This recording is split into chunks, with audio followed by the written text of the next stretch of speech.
Alright, here is a test of the new window motor that I just bought a couple of weeks ago for my wife's Ford Windstar. There's the motor right there. It's brand new. I have no doubt that it works, but I'm going to test it anyway, and this is a little testing procedure that you can use without having to use the car's battery. Now, the reason you'd want to do this, of course, is if you bought a part out of a junkyard because you wouldn't be sure if it worked or not. So this is a Centec 3-in-1 power pack. I can attest that this thing will in fact start a car, because it started mine when the battery is run low before I replaced the battery. But you can also use it to test 12-volt motors or components. Here's how you do it.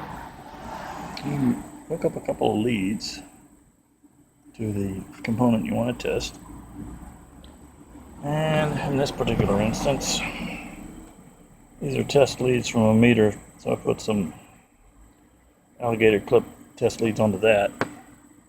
And I connected one of them to the negative and the other one to the positive. And now let's test it. Let's see if it works. I'm sure it will, because, well, it's brand new.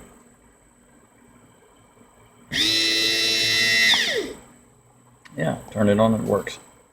So let me reverse the leads and let's see if it goes in the other direction, which is what it should do. Hold on just a second.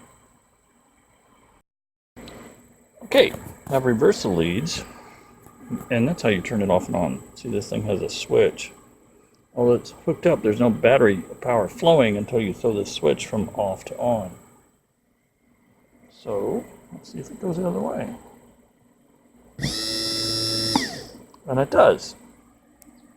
So we know that this motor's good. Which again, I was sure that it would be, because it's brand new. But if you were going to a junkyard and you wanted to test something that you were getting ready to buy, well, obviously you wouldn't want to go to the trouble of taking it out and then find out it doesn't work. So you take your little power pack in there, and the junkyard that I go to anyway, pull apart. They'll let you take that in, because it's not a jack, it's not a torch. You explain it to them why you want it, have it, because you want to test something. And they let me take it in. I wasn't testing this, I was testing a door lock solenoid, but it's the same deal.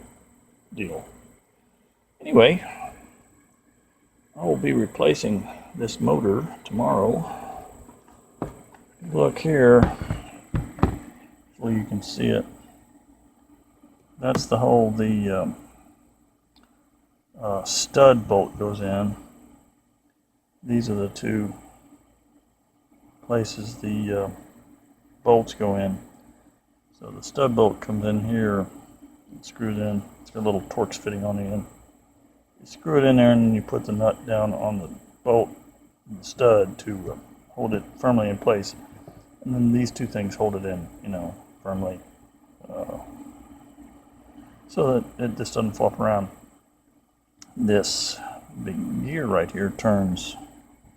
It's like a semicircular part of the regulator that's toothed, meshes with this, and it just kind of moves this way or that way, and the window goes up and down. So that's what I'm going to do tomorrow, but I thought you might want to see this little test first. I'll post another one when I actually replace the motor. It's getting a little dark right now. See you tomorrow.